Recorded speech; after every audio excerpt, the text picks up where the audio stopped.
નમસ્તે વિદ્યાર્થી મિત્રો, ઓમ ટ્યુશન ક્લાસીસના ઓનલાઈન પ્લેટફોર્મ ઉપર આપનું હાર્દિક સ્વાગત છે। આજે આપણે ધોરણ 10 સામાજિક વિજ્ઞાન પાઠ નંબર 6 ભારતના સાંસ્કૃતિક વારસાના સ્થળો, જે ધોરણ 10માં તો પૂછાય છે, જનરલ નોલેજ માટે પણ ઉપયોગી છે, કોમ્પિટિટિવ પરીક્ષામાં પણ આમાંથી ઘણા બધા પ્રશ્નો પૂછાતા હોય છે। તો એના વિશે આપણે આ માહિતી મેળવીએ। પ્રથમ જોઈએ અજંતાની ગુફા। આ અજંતાની ગુફા કયા રાજ્યમાં? તો મહારાષ્ટ્ર રાજ્યમાં। જિલ્લો કયો? औरंगाबाद जिल्ला में। गाम अजंता गाम में। पर्वतमाला केवी छे? सहांद्री आकारनी छे। सहांद्री पर्वतमाला छे। आकार घोड़ानी नाळ जेवो छे। कुल 29 गुफाओं छे। बे भाग पड़े, चित्रकला आधारित, शिल्पकला आधारित। प्रकारों पण बे पड़े। पहलो चैत्य प्रकार छे, बीजो प्रकार छे ए एनो विहार छे। चैत्य में 9-10, 9-10 19, 19-10 29, वच्चे वध्युं 26। आ तो एक समय विसराई गई थी, फरीथी आनु संशोधन करवामां आव्युं। पुनः संशोधन एक अंग्रेज कैप्टन जॉन स्मिथ द्वारा करवामां आव्युं। भीत चित्रों आधारित जे गुफा है पहलो, बीजो, 10, 16, 17। तो पहलो, बीजो, 16मो, 17मो, वच्चे मूकवानो 10मो। ये भीत चित्रों पर आधारित है। आनो मुख्य धर्म कयो छे? बौद्ध धर्म है। तो आवा आखुं वाक्य बनाववानुं के अजंता गुफा महाराष्ट्र राज्यना औरंगाबाद जिल्लामां अजंता गाम पासे आवेली छे। आ गुफा सहांद्री पर्वतमाला में घोड़ानी नाळ आकार धरावे छे। अजंता में कुल 29 गुफा आवेली छे। अजंतानी गुफा में बे भाग पड़े छे। पहलो चित्रकला आधारित गुफा, बीजी गुफा छे ए शिल्पकला आधारित गुफा। पछी अजंतानी गुफाना बे प्रकार पड़े, एक चैत्य, बीजू विहार। चैत्य में कोनो समावेश थाय? तो 9, 10, 19, 29, वच्चे 26 एना पर चैत्य कहीए छे। त्यारबाद अजंतानी गुफा एक समय विसराई गई थी અને ફરીથી પુનઃ સંશોધિત કરી 1819, તો 1819 માં અંગ્રેજ કેપ્ટન જ્હોન સ્મિથ દ્વારા। ત્યારબાદ અજંતામાં કેટલીક ગુફા ભીત ચિત્રો આધારિત પણ આપણને જોવા મળે છે। એ ગુફા છે 1, 2, 16, 17, વચ્ચે 10 મૂક્યું અને એનો મુખ્ય ધર્મ છે બૌદ્ધ ધર્મ। તો આ શોર્ટકટ છે, એ જ રીતે આપણે એને ડીપમાં લખી શકીએ છે। હવે આપણે આજે એક વખત મેં તમને બનાવતા શીખવાડ્યું, હવે આપણે એ રીતે બનાવીશું નહીં। आगळ जोईए इलोरानी गुफा।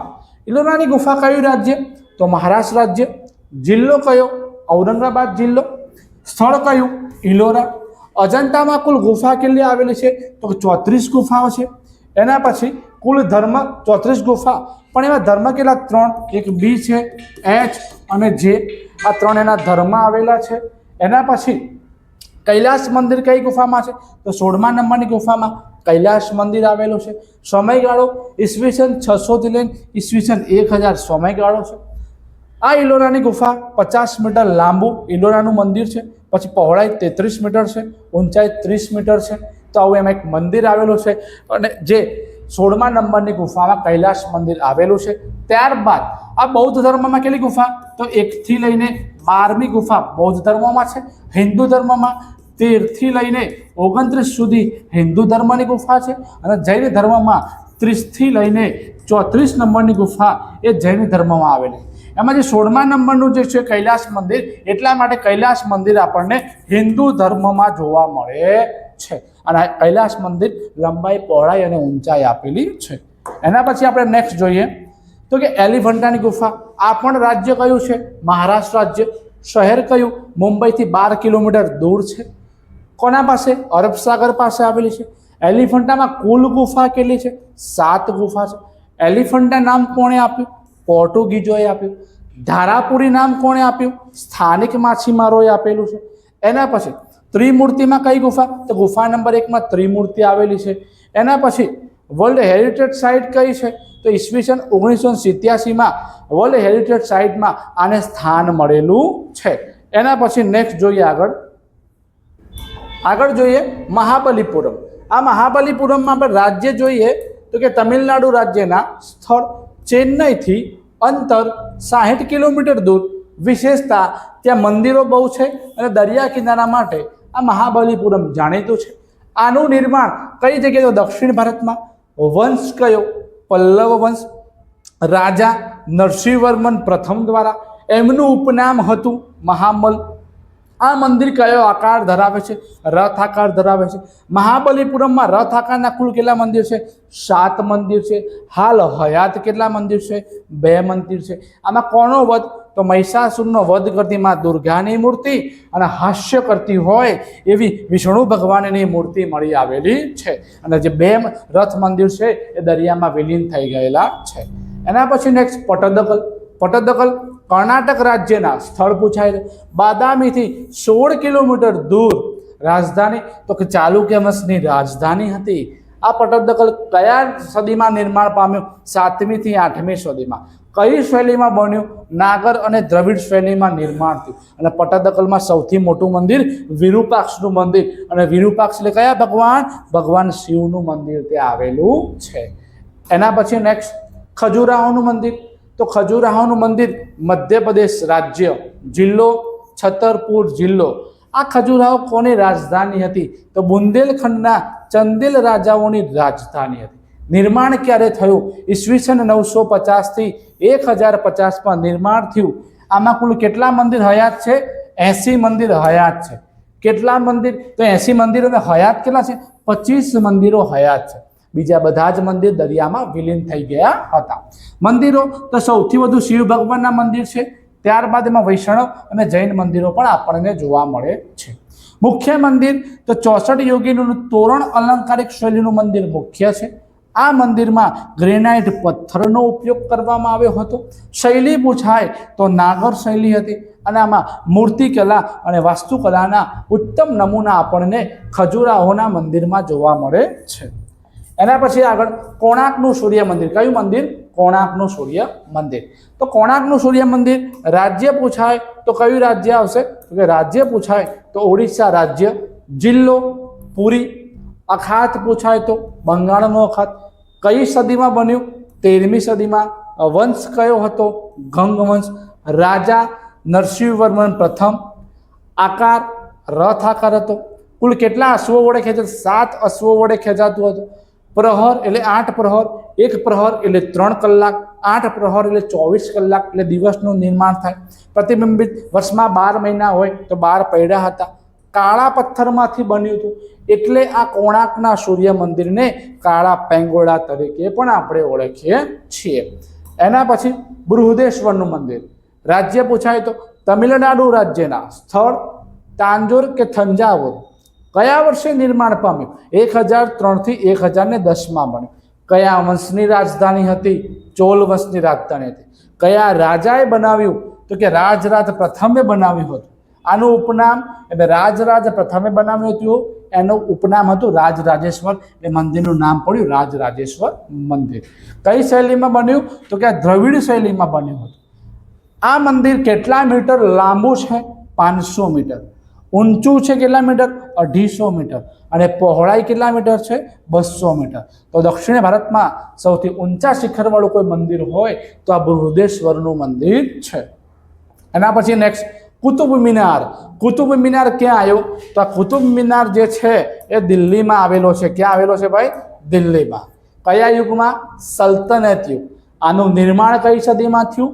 12મી સદીમાં. કયા વંશમાં થયું? ગુલામ વંશ. સ્થાપના કોણે કરી હતી? કુતુબુદ્દીન ઐબક. પણ એક બાણનો બન્યો કુતુબ મિનાર અને આ કુતુબુદ્દીન ઐબક એ અવસાન પામ્યું. તો આનું કામ કોણે પૂર્ણ કરાવ્યું? તેનો ભત્રીજા જમાઈ હતો ભાઈ ઇલ્તુત્મિશ. અને ઇલ્તુત્મિશે કામ પૂરું કરાવ્યું. આ કુતુબ મિનારની ઊંચાઈ કેટલી છે? 72.5 મીટર. નીચે ભૂતળનો ઘેરાવો કેટલો છે? 13.75 મીટર. અને ઉપર જતા કેટલો ઘેરાવો થઈ જાય? તો 2.75 મીટર થઈ જાય. કયા પથ્થરમાંથી બન્યો? તો લાલ અને આરસ પથ્થરમાંથી બનાવવામાં આવ્યો. વિશેષતા કુરાનોની આયાત કંડારવામાં આવતી હતી. અને ભારતનો સૌથી ઊંચો કોઈ સ્તંભ હોય, કોઈ મિનાર હોય તો આ કુતુબ મિનાર છે. એના પછી નેક્સ્ટ હમ્પી. હમ્પી કયું રાજ્ય? કર્ણાટક રાજ્ય. જિલ્લો કયો? બેલ્લારી. તાલુકો હોસપેટ. આ હમ્પી કયા સામ્રાજ્યની રાજધાની હતી? વિજયનગરની રાજધાની હતી. વિજયનગરના શાસકો કેવા હતા? તો વિજયનગરમાં સ્થાપત્ય શૈલીમાં સર્વોચ્ચ શિખરે કોઈ પહોંચાડ્યું હોય તો વિજયનગરના શાસકોમાં કોનું નામ આવે? કૃષ્ણદેવરાયનું નામ આવે. અને કૃષ્ણદેવરાયના સમયમાં વિઠ્ઠલ મંદિર, હજારા રામ મંદિર અને વિરૂપાક્ષનું મંદિર સૌથી મુખ્ય મંદિર છે. પછી બીજા અચ્યુતરાયનું મંદિર પણ છે, શ્રી કૃષ્ણ ભગવાનનું પણ મંદિર છે. વિશેષતા, પથ્થર કોતરીને મનુષ્યની, પશુ, પંખી, યોદ્ધાઓની મૂર્તિ આ હમ્પી નામનું જે નગર છે તે આવું બધું આપણને જોવા મળતું હતું. નેક્સ્ટ જોઈએ હુમાયુનો મકબરો. આ હુમાયુનો મકબરો ક્યાં આવ્યો? દિલ્હીમાં. કયા યુગમાં બન્યો? મુગલ યુગમાં બન્યો. હુમાયુનું અવસાન થયું એટલે આ કોણે બનાવ્યો? એની પત્ની હમીદા બેગમે બનાવ્યો. કઈ શૈલીમાં બનાવ્યો? ઈરાની શૈલીમાં બનાવ્યો. અને આ હુમાયુના મકબરોમાં કયા પથ્થરનો ઉપયોગ કર્યો હતો? તો લાલ અને સફેદ પથ્થરનો આમાં ઉપયોગ કરવામાં આવતો હતો. એના પછી આગ્રાનો કિલ્લો. આ આગ્રાનો કિલ્લો કયા રાજ્યમાં? ઉત્તર પ્રદેશ રાજ્યમાં. શહેર પૂછાય તો આગ્રા શહેર. સ્થાપક પૂછાય તો અકબરે બનાવ્યો હતો. એની સ્થાપના ક્યારે થઈ? 1565માં થઈ હતી. શૈલી કઈ? ઈરાની અને હિન્દુ શૈલીમાં બન્યો હતો. આ આગ્રાના કિલ્લામાં 70 ફૂટ ઊંચી દિવાલ છે અને 1.5 માઇલનો એમાં ઘેરાવો જોવા મળે છે. મહેલોમાં કયો મહેલ? જહાંગીરનો મહેલ છે, જે ગુજરાતી અને બંગાળી શૈલીમાં બનેલો છે. અને આ કિલ્લામાં એના અકબરનો છોકરો જહાંગીર અને જહાંગીરનો છોકરો શાહજહાંએ પોતાના અંતિમ સમય આ કિલ્લામાં પસાર કર્યો હતો. એના પછી તાજમહેલ. દુનિયામાં 7 અજાયબી અને એમાંથી એક અજાયબી એટલે ભારતની અને એક તાજમહેલ છે. અને આ તાજમહેલની વાત કરીએ તો તાજમહેલનું રાજ્ય કયું આવશે? ઉત્તર પ્રદેશ રાજ્યમાં. શહેર આગ્રા શહેર. નદી પૂછાય તો યમુના નદી. આનું નિર્માણ મુગલ બાદશાહ શાહજહાંએ કરાવ્યું હતું. કોની યાદમાં બનાવ્યો? તો મુમતાજ મહેલની યાદમાં બનાવ્યો. મુમતાજ મહેલનું અવસાન થયું 1630માં અને એનું બીજું નામ હતું અર્જુમંદ બાનુ બેગમ. અને શરૂઆત કરી 1631માં શરૂઆત કરી, 1653માં પૂર્ણ કર્યું. પૂર્ણ કરતાં કુલ 22 વર્ષ સમય લાગ્યો હતો. અને આમાં કયા કયા શિલ્પીઓ હતા?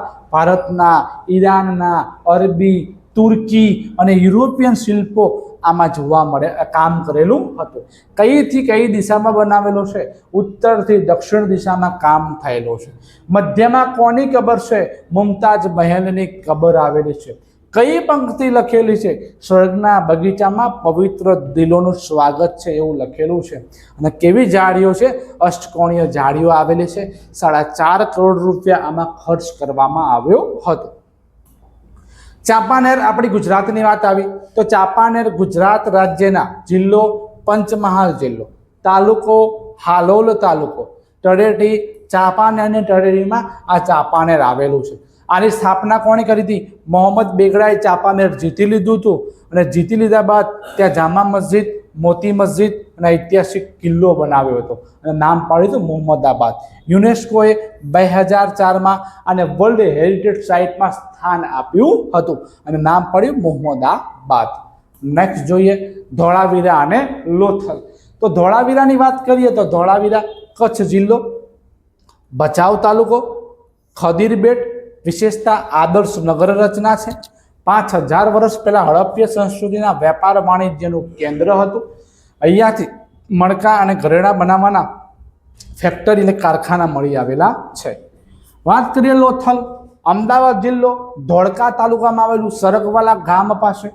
ભોગાવણ સાબરમતી નદીના વચ્ચે છે. ધક્કો એટલે ડોકયાર્ડ કહેવાય, જ્યાં જહાજ લંગારવા માટે ઊભું રાખવામાં આવતું, માલ સામાન ત્યાં ભરવામાં આવતો હતો. લોથલમાંથી મનુષ્યની વસાહતના 3 સ્તર પણ મળી આવેલા છે. વેપાર વાણિજ્યનું દીકતું અને સમૃદ્ધ કેન્દ્ર એ લોથલ આપણું ગણાતું હતું. એના પછી વાત કરીએ તો કે જુનાગઢ. જુનાગઢમાં કઈ વસ્તુ આવેલી છે? સમ્રાટ અશોકનો શિલાલેખ પ્રાકૃત અને બ્રાહ્મી ભાષામાં આપણે ત્યાં જોવા મળે. ખાપરા કોડિયાની ગુફા, જૂનો રાજમહેલ, નવઘણનો કૂવો, મોહમ્મદ ખાનનો મકબરો, બહાઉદ્દીન વજીરનો મકબરો, ભવનાથનો મેળો. આ બધું આપણને જુનાગઢમાં જોવા મળે છે. અમદાવાદમાં ઐતિહાસિક નગરી, હટીસિંહના દેરા, ભદ્રનો કિલ્લો, જામા મસ્જિદ, રાણી સિપરીની મસ્જિદ, રાણી રૂપમતીની મસ્જિદ, શ્રી સૈયદની જાળી, ઝૂલતા મિનારા, સારંગપુર, કાંકરિયા તળાવ, કાર્નિવલ મહોત્સવ, પતંગોત્સવ, આ બધું આપણને અમદાવાદમાં જોવા મળે છે. એના પછી રુદ્ર મહાલય. રુદ્ર મહાલય સિદ્ધપુરમાં પાટણ શહેરથી 26 કિલોમીટર દૂર જે પાટણમાં છે. રાણીની વાવ. તો રાણીની વાવ સોલંકી વંશ હતો. કોને બનાવી? રાણી ઉદયમતીએ બનાવી. આ રાણી ઉદયમતી કોની પત્ની હતી? ભીમદેવ સોલંકીના પત્ની હતા. કયા સ્થળે બનાવી? પાટણમાં બનાવી. કેટલા માળની હતી? 7 માળની હતી. યુનેસ્કો દ્વારા અને 2014માં વર્લ્ડ હેરિટેજ સાઇટમાં સ્થાન મળ્યું. આ રાણીની વાવ કયા વર્ષે બની હતી? 1026માં બનાવવામાં આવી હતી. નાગર શૈલીનો ઉપયોગ કર્યો હતો. પ્રજાને પાણીની તકલીફ દૂર કરવા માટે બનાવવામાં આવી હતી. સહસ્ત્રીન તળાવ 1140માં સિદ્ધરાજ જયસિંહ દ્વારા આ પણ પાટણમાં બનાવવામાં આવેલું હતું. ક્ષત્રપકાળ સ્તૂપ અને જે વિહાર છે એનું નિર્માણ કયા યુગમાં થયું? તો ક્ષત્રપકાળમાંનું નિર્માણ કરવામાં આવ્યું હતું. સ્તૂપ જ્યાં ભગવાનની પૂજા અર્ચના કરવામાં આવતી હતી સ્તૂપ, તો ભગવાન બુદ્ધના દેહ અવશેષોને એક દાબડીમાં મૂકીને એના ઉપર અર્ધ ગોળાકાર જે ઇમારત બનાવવામાં આવતી હતી એને સ્તૂપ કહેવામાં આવે છે. વિહાર જે આરામ કરવાનું સ્થળ હોય એને વિહાર કહેવામાં આવે છે. ચૈત્ય કોને કહેવાય? તો જે સ્થળે આપણે પૂજા અર્ચના કરતા હોય એને ચૈત્ય તરીકે ઓળખવામાં આવતું હોય. અરવલ્લી તે શામળાજીમાં મૈસવો નદી કિનારે આવેલું છે. વિષ્ણુ ભગવાનનું મંદિર છે. બૌદ્ધ સ્તૂપ જુનાગઢ, બોર દેવી, ઇટવા, શામળાજી અને દેવની મોરી આપણને બૌદ્ધ સ્તૂપ જોવા મળે છે. તોરણ પથ્થરના 2 સ્તંભ વચ્ચે કમાન જેવી રચના કરવામાં આવે. આમ જે રચના કરી હોય આને તોરણ કહેવામાં આવે છે. નેક્સ્ટ વડનગર કીર્તિ તોરણ. વડનગરનો કિલ્લો વડનગર. તાનારીરી મહોત્સવ વડનગર. શર્મિષ્ઠા તળાવ વડનગર. તો એ વડનગરમાં આવેલું છે. શેત્રુંજ્ય પર્વત ભાવનગરમાં પાલિતાણા નામનું સ્થળ છે. જૈન ધર્મના 863 મંદિરો આવેલા છે અને આ શેત્રુંજ્ય પર્વત શેત્રુંજ્ય નદી કિનારે ભાવનગરમાં આવેલું છે. તારંગા મહેસાણા જિલ્લો, ખેરાલુ તાલુકો, ટીંબા ગામ અને તારા માતાનું મંદિર મહેસાણામાં આવેલું છે. સોમનાથ મંદિર જે ગીર સોમનાથમાં આવેલું છે. ભગવાન શિવનું મંદિર અહીંયા છે. દ્વારકાધીશ દેવભૂમિ દ્વારકામાં આવેલું છે. શ્રી કૃષ્ણ ભગવાનનું મંદિર આવેલું છે. દક્ષિણ ભારતના મંદિરોમાં આપણને દ્રવિડ શૈલી જોવા મળે છે અને મંદિરના આકાર પિરામિડ આકારના મંદિરો જોવા મળે છે. 4 ધામ તો આપણે બદ્રીનાથ જે ઉત્તરાખંડમાં છે, દ્વારકા ગુજરાતમાં છે, જગન્નાથપુરી ઓડિશામાં છે, રામેશ્વર જે તમિલનાડુમાં આવેલું છે, જે આપણે 4 ધામ તરીકે આપણે જે ઓળખીએ છીએ. તો દ્વારકા આપણા ગુજરાતમાં અહીંયા આવેલું છે. બદ્રીનાથ ઉત્તરાખંડ તો અહીંયા છે. જગન્નાથપુરી ઓડિશા એ નીચે છે. આ ઓડિશા બેટા અહીંયા આવ્યું અને રામેશ્વર તમિલનાડુ તો એ આ પ્રકારે આ 4 ધામ બને છે. તો 4 ધામ એ પ્રમાણે આવેલા છે.